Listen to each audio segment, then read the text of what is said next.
자, 여러분들 안녕하십니까. 자, 박병주 전문가입니다.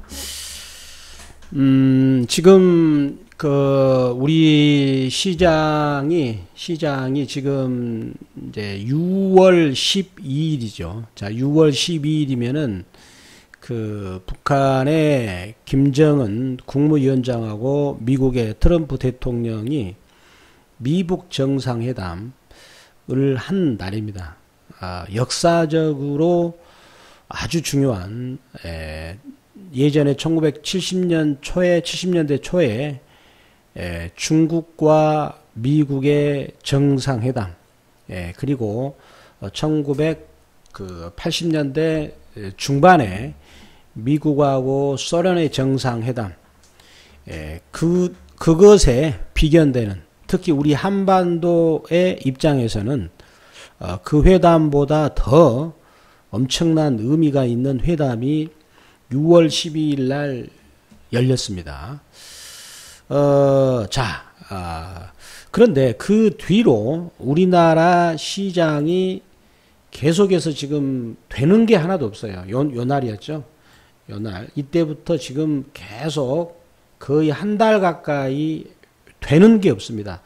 대형주도 빠지죠. 하이닉스도 빠지죠. 증권주도 빠지죠. 코스닥도 빠지고 제약 바이오도 빠지고 되는 게 하나도 없을 정도로 지금 심각하게, 그래서 많은 분들이 지쳐가고 있고, 그리고 박병주 전문가는 그동안에 이런 어려운 상황을 대비를 해가지고 주식담보대출 혹은 신용투자는 절대적으로 조심하도록 권유를 드렸었는데, 이제 그것에 대해서 너무나 힘들어하는 분들이 이제 요 지점에 생기고 있어요.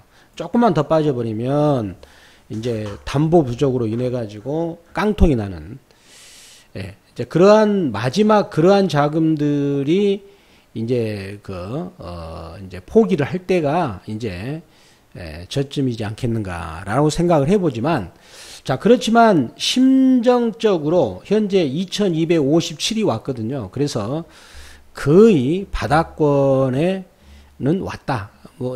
따라서 이번 주 아니면은 다음 주 이제 해가지고 이번 주 7월 6일 날 내일부터 이제 관세를 부과한다고 합니다.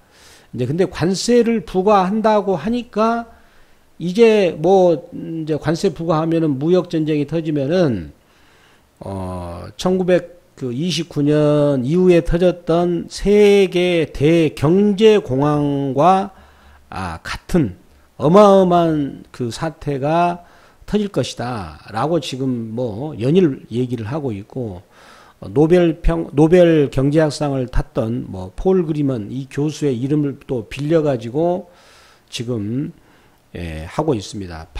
그게 바로 그거를 가리켜서 외통수죠. 외통수. 어디 더 이상 빠져나가지 못하게 지금 되는 지점, 이거를 가리켜서 외통수라고 그래요. 외통수. 자, 외통수에는 두 가지의 외통수가 있습니다. 첫 번째 외통수는 지난번에 이제 트럼프 대통령이 미국 북한 국무위원장 김정은이한테 나 북한하고 회담 안 할 수도 있어. 잘못하면 회담 취소해버려. 라고 했을 때, 그때 한번 또 외통수를 당했죠. 근데 또 회담 할 거야. 해가지고 거기서 또 폭등이 나와가지고 이제 6월 12일 날 정상회담이 확실화가 정말 환호성을 질렀잖아요. 환호성을 이제 6월 12일 날 북미 정상회담이 정말로 된다라고 환호성을 질렀습니다. 그럴 때가 이제 더 이상 매도할 이유가 없고, 매수하면은 전부 다 돈이 될 수 있다라는 환호성을 지를 때, 즉 고점에서의 외통수입니다. 외통수, 고점에서 외통수죠. 그래서 그 지점을 본다면, 자, 요거 철도주로 보겠습니다. 자, 철도주로 보면 여기에서 회담 안 할 수도 있어라고 트럼프가 말했더니, 그래가지고 그때 다음날 폭락이 왔거든요. 그래가지고 그때 이제 주말에 또 회담할 수 있어라고 또 말이 바뀌어졌거든요. 그래가지고 다음날 점상 치고 이제 6월, 여기가 이제 6월 12일인데 북미 정상회담이 이제 확실해지니까 정말 하늘 높은 줄 모르고 계속 갈 줄 알았어요. 그런데 자, 지금 보면은 자, 여기 잘 보세요. 여기서부터 계속 올라왔죠. 올라왔어요. 많이 올라왔죠. 그래가지고 여기서 더 이상 무조건 사면은 돈이 될 수 있다라는 상승 방향의 외통수. 자, 요거를, 거꾸로 차트를 뒤져보면 이거잖아요. 거꾸로 차트를 이제 요걸 거꾸로 보면은 요 지점에서 계속 빠졌어요. 근데 요 지점에서 마지막 안 팔고는 못 베길 정도의 매도 악재가 나온 거죠. 외통수에 걸린 거예요. 외통수. 그렇죠? 자, 다시 요거를 거꾸로 뒤집어 보면은, 자, 거꾸로 뒤집어 보면은 요것이 다시 이제 이렇게 되는 거죠. 이렇게 되면은 주가가 여기서부터 이렇게 많이 상승을 했지 않습니까? 많이 상승을 했어요. 지금 뭐 2,000원 초반에 상승을 했거든요. 그래가지고 요 지점에서 이제 6월 초에 이제 요가 6월 12일 날 북미 정상회담이 회담하니까 그러면은 뭐 재료가 나와서 더 올라갈 것이다 라고 환호성을 지르는 외통수. 여기에서 그 외통수에서 매도 신호가 나온 겁니다. 요 지점에서. 자, 캔들상 매도 신호가 나온 거예요. 자, 캔들, 요 음봉이 여기서 갭상승 해가지고 요게 매도 신호거든요. 그래서 저는 그때 당시에 철도주는 무조건 매도하라고 신호를 드렸습니다. 그 이제 신호 드렸던 기록이 바로 이거잖아요. 자, 철도주는 무조건 매도하세요라고 드렸던 이제 요 기록으로 저는 말씀을 드린 거니까 철도주에 한해서는 무조건 매도 신호를 드렸다 이겁니다. 예, 그래서 스페코는 이제 북한과 남한의 도로를 뭐 현대화 시킬 때 거기에 들어간 아스팔트를 만든다 해가지고 스페코 올라갔는데 그때 스페코를 절반은 이익 실현을 시켰습니다. 6월 1일 날 보시면은 이렇게 자, 그 다음에 현대 롯데나 DRTI는 자 5월 31일 날 그 전에 6월 1일 이전에 그때부터 이제 전부 다 무조건 팔도록 이렇게 신호를 드렸죠. 이렇게 신호를 드렸습니다. 그러니까 모두 환호성을 지를 때 이제 그 지점이 지를 때잖아요. 요 지점에서 매도했기 때문에 거의 고점이지 않습니까? 그 뒤로 저는 계속해서 철도주에 대해서는 왜 철도주냐면 너무 많이 올랐잖아요. 그러니까 외통수 치고 나서, 즉 외통수라는 것은 모든 사람이 매수하고 싶은 지점, 그 자리에서 매도 신호가 나온 거예요. 매도 신호가. 따라서 거기서 그 외통수에서 매도 신호가 나오니까 그대로 계속해서 매도를 지금까지도 계속 철도주에 대해서는 매수를 하지 말라고 하고 있습니다. 여기서도 물론 당연히 매도 신호를 드렸고 이 지점 계속해서 매도 신호를 드렸거든요. 특히 이제 저 같은 경우는 아까 기록에도 보다시피 자, 기록을 가지고 말씀드리는 거니까 5월 31일 날, 자, 그 다음에 스페코는 6월 1일 날 신호를 드렸던 겁니다. 자, 스페코 보시겠습니다. 자, 스페코는 6월 1일 요 날이죠. 여기서 매도 신호를 드려가지고 그대로 계속 빠지고 있죠. 하루도 안 빠지고 지금 계속 빠지고 있거든요. 자, 그게 바로 고점에서의 외통수입니다. 자, 그러면 이것하고 반대로 바꾸면 이제 그대로 차트를 거꾸로 뒤집어 보면 되죠. 자, 여기서부터 계속 빠졌어요. 근데 여기서 정말로 내가 안 팔고는 못 베긴 공포스러운 악재의 외통수가 나왔을 때 그게 바로 매수라 이 말입니다. 거꾸로 이제 바꿔본다면 자, 이해되시죠? 자, 그러면 이번에 지금의 현 상황을 자, 외통수 이론으로 한번 자, 보시겠습니다. 자, 외통수. 자, 그러면 이제 저점에서의 외통수는 이제 예를 들어 알다시피 이제 요 2016년 6월 24일 영국이 유럽에서 탈퇴하면은 뭐 유럽이 망한다. 응? 그래가지고 퍼펙트 스톰 뭡니까? 공포스러운 폭락이 온다. 이런 그때 언론 대단했습니다. 그 다음에 2016년 11월 9일 날 트럼프 대통령이 당선이 되면 그때도 뭡니까? 참 벌써 잊으셨나요? 예, 엊그제 같은데. 그렇잖아요. 그러면은 그 외통수를 만든 그때 보면 한번 검증을 한번 하자고요. 자, 검증을 하면 그 외통수가 들어오는 날 그 뒤로 어떻게 됐나 검증하시면 돼요. 그대로 검증하면 되면 자, 외통수가 들어오는 날 요 날이잖아요. 자, 요 날입니다. 자, 그리고 나서 거기서부터 계속 올랐잖아요. 참 대단합니다. 그죠? 자, 대단해요. 자, 이게 바로 외통수예요. 외통수. 더 이상 빠져나갈 수 없는 악재가 들어왔을 때 저점이다. 자, 그러면 왜 그런가? 자, 보시면 그렇다면 그 악재 뉴스를 만들어 가지고 자, 여기 이제 우리 이제 종합 지수가 이렇게 있어요. 자, 우리 선물을 가지고 이제 쉽게 선물 가지고 얘기하시면 제일로 좋겠죠. 선물을 가지고 공매도 가지고 얘기할게요. 공매도. 자, 예를 들어서 가령 미래세 대우증권의 공매도를 친 세력이 여기서 쳤어요. 뭐 그뿐만 아니라 우리 종합지수도 그렇고 그랬을 거 아니겠습니까? 그러면 계속으로 여기서 공매도 친 사람들은 이렇게 가격이 빠질수록 계속 돈을 벌어요. 돈을 벌죠. 근데 자기들이 이것을 언젠가는 공매도 친 것을 공매도 쳤으니까 매수를 해야 됩니까? 환매수를 해야 돼요. 그래야 환매수하면서 이익 실현을 하거든요. 그 선물도 그러고. 자, 그러면 환매수 하려면은 어떻게 됩니까? 아까 매도하고 반대로 빠져나가지 못하게끔 막 그 엄청난 공포 지점에 자기가 팔아야 제대로 마음 놓고 파는 거죠. 예. 마음 놓고 환매수 하겠죠. 예. 자, 따라서 이제 그거를 설명한다면 악재 뉴스를 이제 자꾸 보면은 막 신문이나 막 자꾸 그 뉴스를 기자들이 쏟아내잖아요. 그러면 그 뉴스를 제공하는 생산자가 있을까? 생산자. 이 생산자가 왜 그 뉴스를 생산하겠습니까? 계속 가격이 빠져나고, 예. 빠져나고 막 계속 언론 플레이를 하는 겁니다. 그러면은 휘바람을 불겠죠. 기분 좋아. 근데 그래가지고 이익 도구로 활용을 하는 거예요, 이제.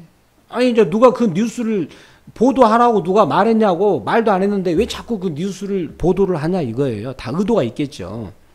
자, 근데 이제 그 뉴스를 만드는 생산자들은 공포심이 극심할 때 얘들이 이제 매도 포지션을 청산해 버려요. 그러니까 올라가는 거예요. 왜? 요 뺐던 주도 세력은 이 뉴스를 만드는 거대한 집단이거든요. 보통.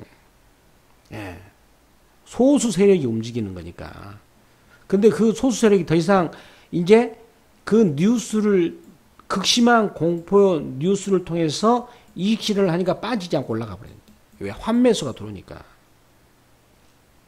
그게 바로 추세 방향성이거든요. 방향성.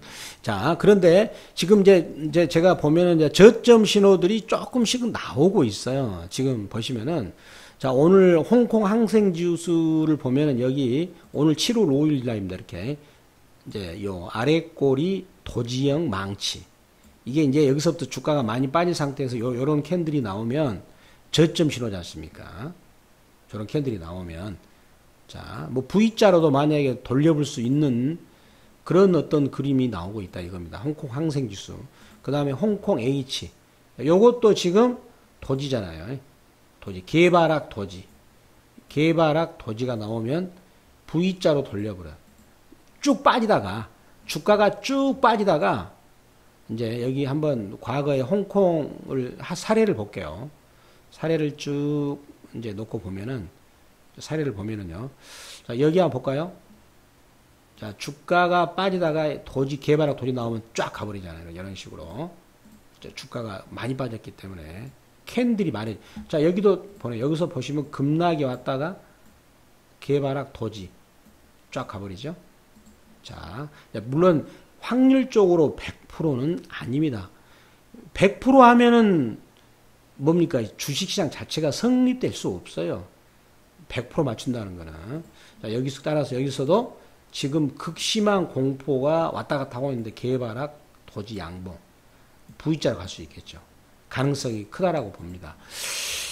그리고 지금 국제 환율 시장에서도 지금 그런 것들이 나온다 그랬죠. 국제 환율 시장에서도 아르헨티나 화폐가 지금 국제 신흥국 시장에 불안감을 만들었던 거 아닙니까? 근데 이것이 이제 요 밑으로 하방으로 내려갈 가능성이 있다. 이렇게 볼 수가 있다는 겁니다. 그래서 외통수 이론으로 본다면 지금은 오히려 매수를 한 시점이다. 그리고 자, 그다음에 트럼프 입장을 한번 여러분들하고 볼 수 있겠습니다. 자, 지금 보면은 그 미국 경제 같은 경우는요. 우리가 미국 기준금리를 가지고 이제 놓고 보면은 미국 그 경제는 이제 미국의 요것 사례를 놓고 보더라도 미국 기준금리가 이렇게 올라갈 때 여기는 1%에서 5% 올거든요. 근데 앞으로 미국 기준금리를 지금 1.75 선에서 이제 한 3.25까지 끌어올린다면 중간 정도가 되는데, 과거의 통계를 보면 미국 기준금리가 올라갈 때 요거는 미국 경제가 굉장히 막 엄청 좋아진다 이 말이거든요. 경기가 좋아지니까 인플레이션을 잡기 위해서 금리를 올린 거니까 요때도 미국 달러가 강세를 보였거든요. 그때 우리나라 증시는 폭등했어요.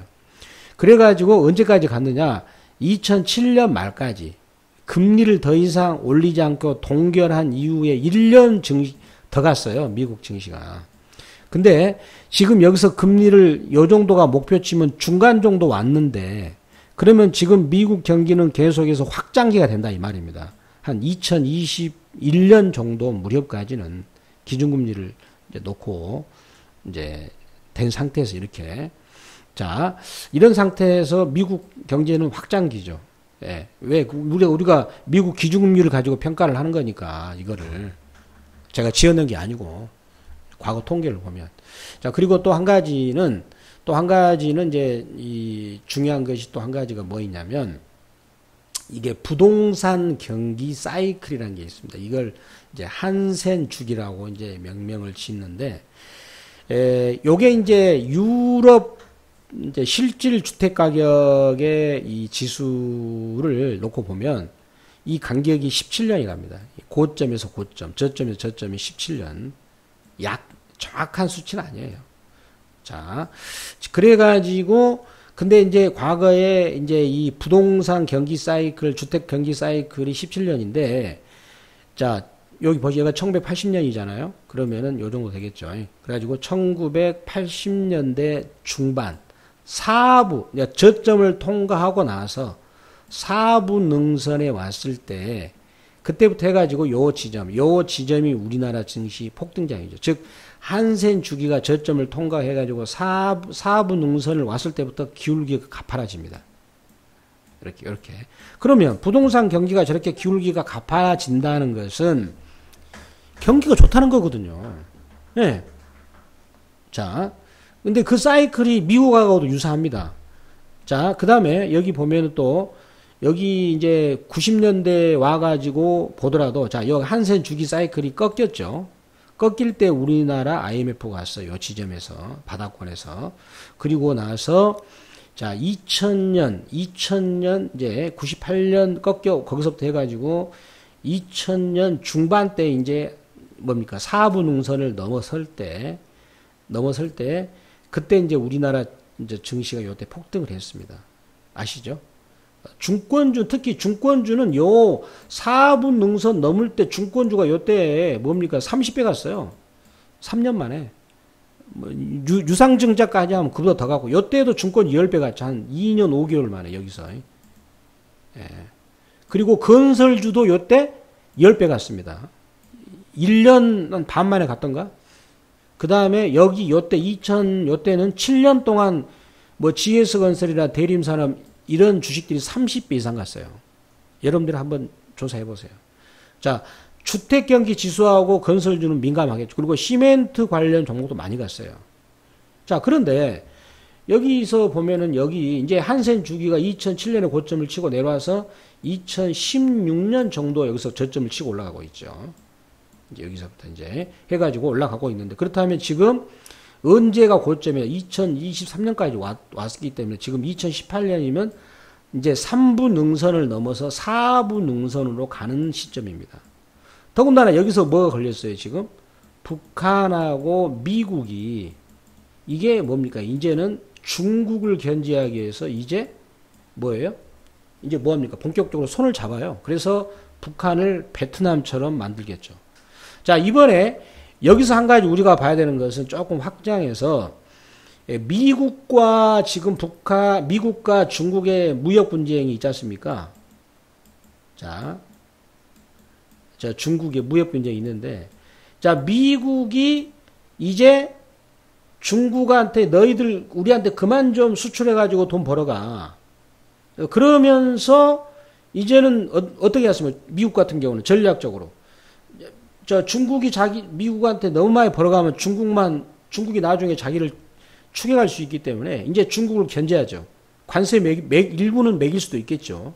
그러나 큰 타격은 없을 것으로 생각됩니다. 왜냐하면 보호무역인데 중국 수출품을 미국 소비자들이 소비를 하는데 그걸 미국 제조업에서 만들 공장은 없어요. 말이 보호무역이지 보호무역도 아닙니다. 이제 미국이 이제 배가 아픈 거죠.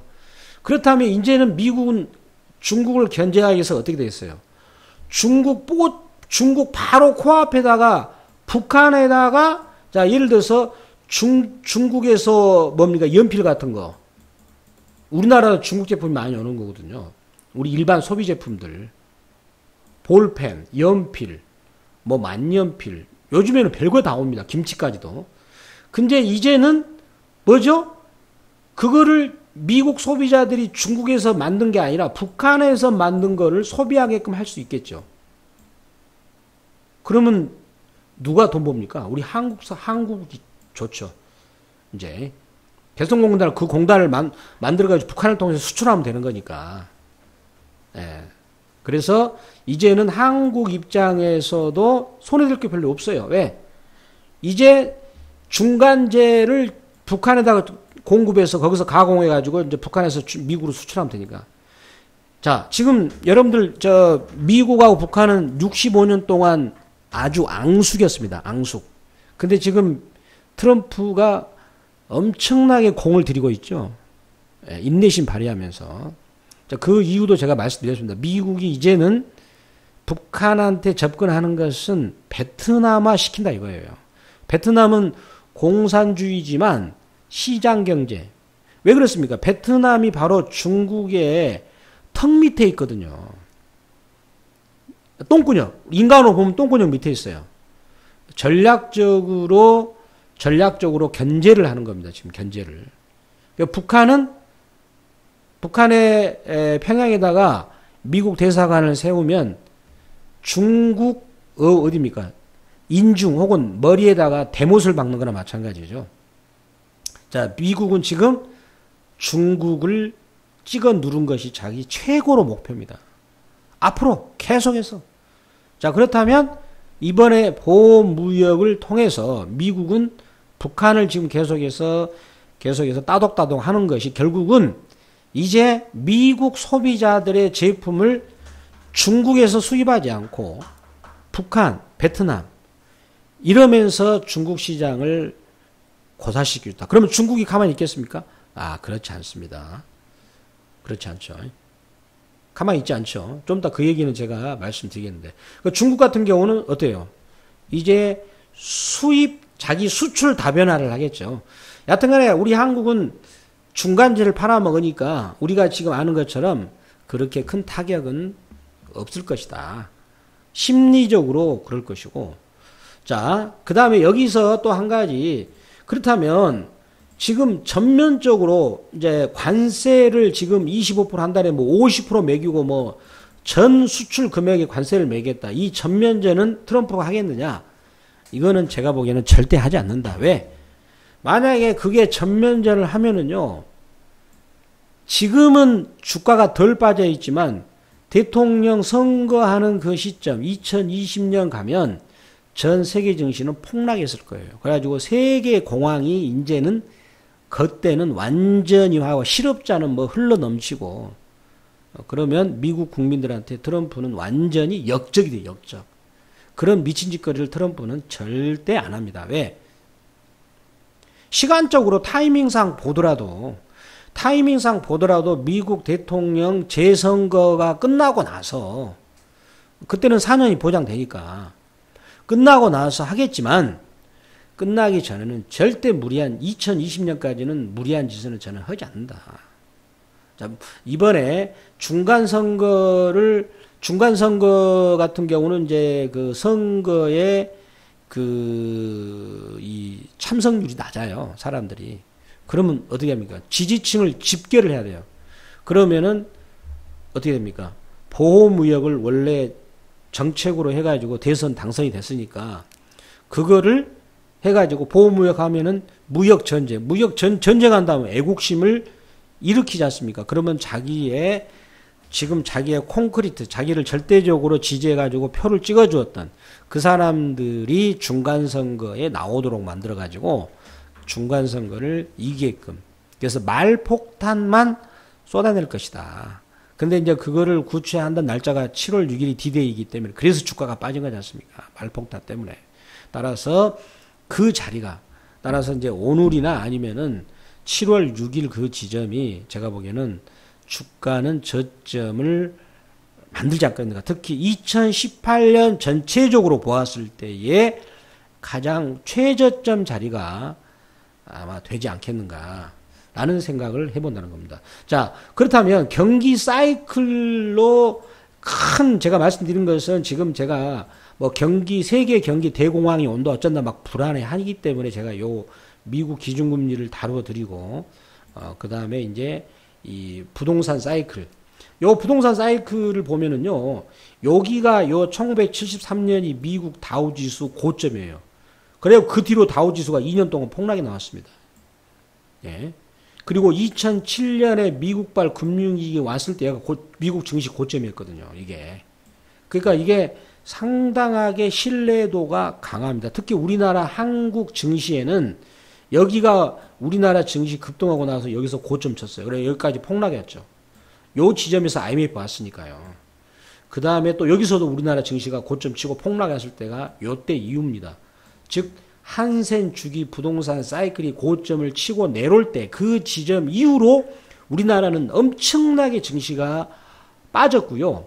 또 그리고 한센 주기 사이클이 4부 능선을 넘기 시작할 때 그때부터 우리나라 증시는 대폭등 장세가 왔고 그 다음에 중권주, 건설주가 대폭등이 왔어요. 시멘트까지도. 자, 그렇다면 지금 같은 경우는 여기서부터는 2023년까지 이어지는데 그 사이클이 2016년에 저점을 찍고 나서 2018년부터 2023년까지 가는 4부 능선을 지금 2018년에 왔기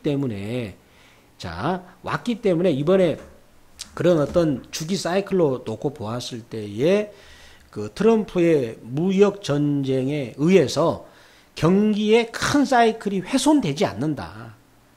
그리고 아까도 말씀드렸다시피 이 보호 무역을 전면전을 하기는 저는 안 한다고 봅니다.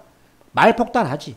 왜? 여기서 만약에 하면 2020년 가면 시차에 의해서 그때는 세계 경제가 폭삭해가지고 실업자 흘러 넘치면 누가 트럼프를 대통령 찍어주겠어요? 그러면은 그때 정말 넘어가지고 이제 중국 경기가 거품이 많이 낄 때, 지금 중국 경기가 거품이 하나도 없잖아요. 한번 중국 그 증시 한번 보시겠습니까? 자, 중국 증시를 보면 지금 이 덕분에 중국 증시가 엄청나게 저평가 됐잖아요. 여기 보세요. 연봉으로 보면은, 자, 연봉으로 보겠습니다. 연봉으로 보면 여기가 상하이 6천이 고점이었는데 지금 2,700이잖아요. 자, 그렇죠. 중국 증시가 지금 거품이 없죠.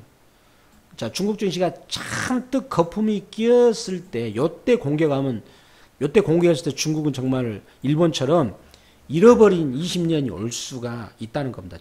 그렇지만 지금은 공격해봐야 별 효과도 없어요. 물론 잠시 침체로 올 수 있겠지만, 자, 그렇기 때문에 그런 어떤 큰 미국의 중국 대전략을 놓고 보더라도 지금은 이제 지금이 저렇게 말폭탄하는 거는 중간 선거에 목적이 있을 것이다. 그리고 그 이후로 이제 미국 대선을 치를 때까지는 어차피 트럼프는 경제 대통령, 그리고 이제 그러면서 중국을 견제하기 위해서 북한을 키워나가는, 그러면 우리나라는 뭐 님도 보고 뽕 뒀다고 하는 거지 않습니까? 자, 그런 부분이 이제 될 것으로 이제 우리가 생각할 수가 있다는 것입니다. 그리고 여기서 한 가지 또, 자, 요 부분 제가 설명을 드렸죠. 자, 그렇다면 우리 한센 주기 사이클이 이제 요렇게 이제 된다면 앞으로 2018년, 19년, 20년, 21년 여기가 이제 4분 능선에서 10분 능선까지 넘어가는, 따라서 지금이야말로 얼마나 우리 증시가 싸 보인다는 겁니까? 그리고 중권주는 지금 말도 못하게 싸요. 제가 좀 더 설명드리겠습니다. 중권주 정말 쌉니다. 네, 중권주로 저축하세요. 뭐 건설주나 시멘트는 이제 조금 더 봐야 되겠어요. 7월 말까지는 봐야 됩니다. 지금 더 빠질 것 같아요. 지금 보니까 떨어지는 각도를 보면, 물론 앞으로 많이 오릅니다만은 지금 떨어지는 각도가 워낙 가파르기 때문에 저렇게 막 급락이 내려오면은 뭡니까? 바로 가지 못해요. 주가가. 보시면은 예를 들어서 뭐 현대건설을 한번, 현대건설의 대표주자거든요. 자, 현대건설을 보면, 자, 여기서 떨어지는 각도가 워낙 예리하거든요. 이렇게. 자, 45도 떨어지면 바로 못 갑니다. 여기서 뺐다가 여기서 기간 조정했다가 가는 거죠. 7월 말까지는 더 빠질 것으로, 이제 더 흘러내릴 것으로 예상합니다. 이제 많이 빠지진 않지만 사람 아주 그냥 찐 빼죠. 막 오르는 척 했다가 빠지고 그런 것이 되기 때문에, 자, 그렇지만 이제 그래서 이제 중권주 같은 경우는 지금 아주 저평가되어 있는 구간이다, 이렇게 볼 수가 있겠습니다. 자, 그렇다면 그러면 여기서 이제 중국이 만약에 무역 보복이 만약에 됐을 때, 이번에 일부는 할 수 있다고 봅니다. 그러면 과거에 미국과 미국과 일본이 또 한판 했습니다. 그때도 일본이 중국보다 더 아마 심했을 겁니다. 이익 폭이. 미국은 경기는 안 좋지, 맨날, 더군다나 미국이 물가 잡으려고 달러 가치를 엄청나게 올렸거든요. 그러니까 달러 가치가 비싸니까 미국이 수출할 수가 없어요. 수출할 수 없어요. 네, 미국 수출 가격이 워낙 비싸다 보니까. 네. 네. 그래서 어떻게 했느냐면 1900 지점, 제가 가리키는 요 지점이에요. 1985년에 이렇게 했답니다. 일본 엔화가 250엔 요것을 120엔까지 가치를 높였어요. 자, 그러면 요 말은 이제 어떻게 됩니까, 이제? 자, 일본의 소니가 TV를 미국에 수출했습니다. 원래는 250원 수출하면은 이제 이게 25,000원에 이거를, 아니구나. 요거를 이제 거꾸로 되네요. 수출 가격이 12,000원이 이게 수출 가격이에요. 미국으로 이제. 근데 요것을 얼마까지 올리게 되냐면 25,000원으로 수출 가격이 뛰어버리는 거예요. 하루아침에. 이 말이거든요, 이게. 이거를 이렇게 하자 그랬어요. 하루아침에 안 됐지만 계속 그런 식으로 진행이 됐습니다. 자, 이게 수출 되겠습니까? 가격을 2배 이상 띄어서 지금 수출이 되는데. 그렇죠? 그래가지고 미국 경기가 살아나고, 대신에 이제, 근데 여기 주가를 보면은, 자, 어떻게 됐습니까? 미국 다우지수도 폭등이 나옵니다. 여기가 이제 미국 다우지수예요. 1300에서부터 뭐 계속 갑니다. 지금 2만까지 넘게 왔는데, 3년 만에 3배 넘게 상승합니다, 이게. 자, 다우지수 상승해요. 일본 증시도, 자, 아까 그렇게 한다면, 현재 지금 미국이 중국한테 저렇게 하는 거잖아요. 관세를 매긴다는 거니까. 그렇게 한다는 거거든요. 지금 미국이 중국한테는 뭡니까? 25% 관세를 매긴다는 거잖아요. 그러니까 1,000원짜리 수출품을 125원에 이거 아니 100원짜리를 125원에 너희들 우리한테 수출해라. 근데 일본 같은 경우는 어떻게 된 거예요? 1,200원짜리를 25,200원에 수출하라고 한 거 아닙니까? 엔화 가치를 절상시켜 버렸으니까. 그런데도 저기 일본 증시가 폭락할 줄 알았는데 폭등했어요. 이 덕분에 우리나라 증시마저도 대폭등이 나왔습니다. 그때 뭡니까? 강남의 아파트 값이 10배 올랐답니다. 10배. 3, 4년 만에. 중권주가 한 30배 갔고, 건설주 한 10배 더 갔습니다. 대림산업이나 GS건설 이런 종목들이 한 1년 반 만에 10배 더 갔죠. 예. 그럼 왜 그랬는가? 바로 이겁니다, 이제. 요거죠. 정책적으로 이제 보면은, 자, 여기를 보면은 이제 요건데, 자, 지금 지금 일본이 말이죠. 일본이 이제 여기서 이거지 않습니까? 요 수출을 줄이는 거잖아요. 수출을 줄이니까 일본의 GDP가 줄어들죠. 그러니까 GDP를 안 줄어들게 하려면 뭐 합니까? 여기서 기업이 투자를 하도록 유도하거나, 근데 투자할 환경이 안 되겠죠. 엔화 가치가 급격하게 올라가니까. 자, 그러니까 뭐 했습니까? 소비를 늘리기 위해서 정부에서 이제 금리를 인하를 했죠. 정부 지출을 늘린 겁니다. 정부 지출은 무슨 돈 가지고? 여기서 돈을 미국한테 수출해서 많이 벌어들인 돈 가지고 이제 한 거죠. 그러면서 뭡니까? 금리 인하하니까 이제 자산이 거품이 생 거예요. 부동산 가격이 폭등을 하고, 그러면서 주가도 폭등을 하고. 주가는 왜 그랬죠? 그때 당시 일본 증시가 저평가되어 있었겠죠. 수출을 통해서 벌어들인 엄청난 잉여 자본이 생기게 해가지고. 자, 그러면 이제 이거를 중국 현재로 이제 바꿔본다면, 중국이 지금 여기 순수출을 통해서 3조 달러를 벌었어요. 근데 지금 미국은 뭐 하는 겁니까? 요 3조 달러 가지고 니들이 돈 풀어서 이제 너희들 경기, 내수 경기를 좀 부양시켜라. 그 말이거든요. 은근히 보면은 그 말이 이제, 근데 이제 직접적으로 정책을 개입하면은, 중국 정부의 개입이다 그래가지고 안 되니까, 예. 여기서 순수출도 3조 달러 벌었으니까 이 돈을, 이제 그래서 이번에 중국에서 지급 준비를 인하를 해가지고 이제 돈을 푼 거죠. 110조를 풀었어요. 6월 말에. 예.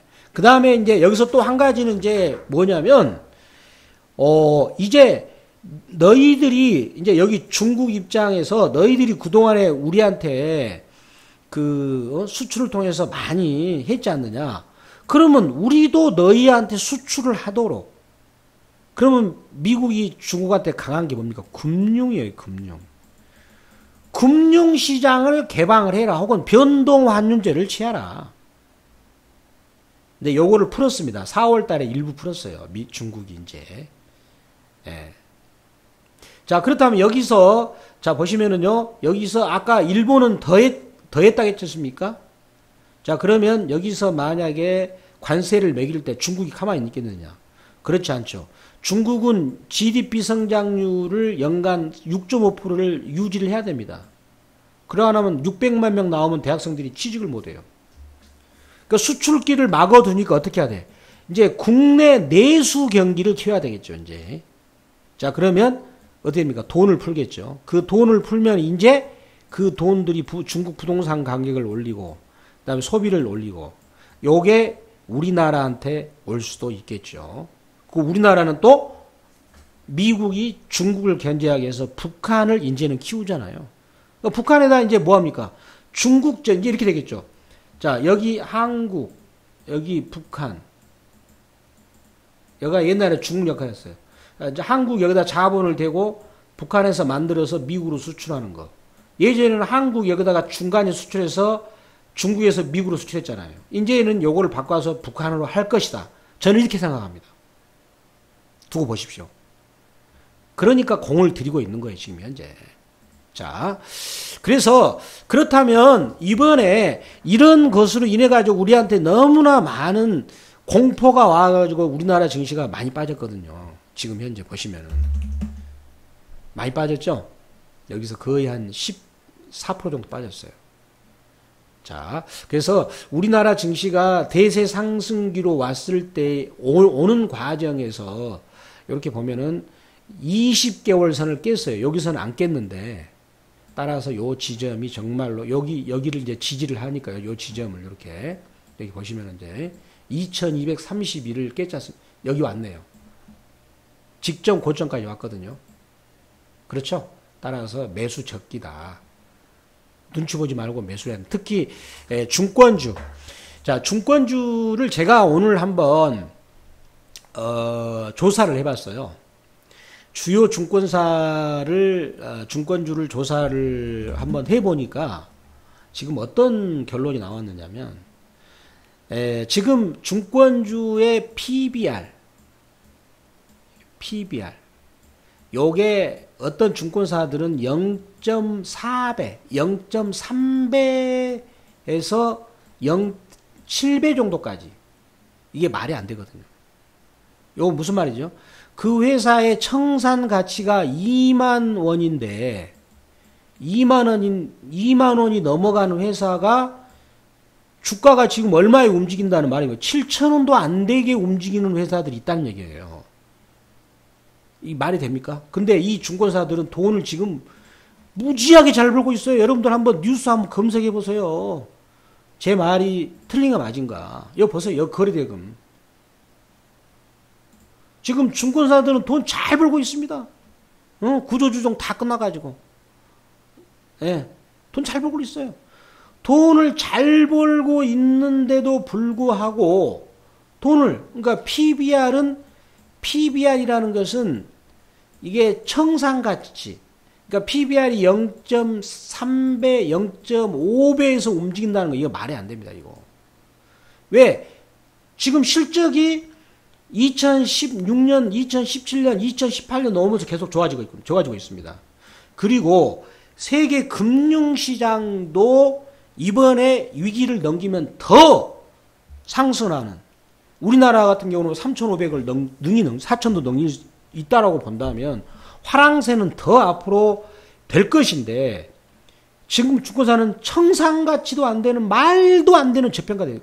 그리고 흔히 말하는 퍼가 뭡니까? 순이익 대비 주가가 몇 배 움직이느냐. 이게 8배도 안 돼요. 8배. 예. 뭐 7배, 6배. 말이 안 되죠. 그러면 요게 화장품주처럼 20배까지 움직이면 앞으로 주가가 얼마나 가겠습니까? 제가 한번 조사를 해봤거든요. 실태를. 예. 막 집어 던지고 있죠. 자, 그런 결국은 주가라는 것은 성장성과 실적을 따라가는 이제 그겁니다. 그래서 경기의 큰 사이클로 본다면 미국에 이제 정리를 한 다음에 미국 기준금리에 라고 미국 기준금리 있지 않습니까? 요거하고 그 다음에 한세 주기 사이클 이 부분을 놓고 본다면 지금은 경기의 방향이 앞으로 더 확산을 하는, 특히 신흥국가, 그쪽이 이제 확산하는 그런 과정에 있습니다. 초기라고 볼 수 있겠죠. 더군다나 우리나라는 한센 주기 사이클이 4분 능선을 넘어가가지고 10분 능선까지 갈 때에 우리나라 코스피가 폭등을 하고, 그 다음에 중권주, 건설주, 시멘트 이런 것들이 대폭등 장세가 과거에 통계에 나오는데, 지금은 2018년, 16년을 저점으로 해가지고 2023년까지 가는 그 주기에서 지금 북한을 미국이 친미 정권을 세워가지고 거기 북한을 개발하는, 이제 지금은 우리나라가 주체가 아니라 미국이 주체가 됩니다. 그래서 이거는 전략적으로 가치가 크다는 거예요.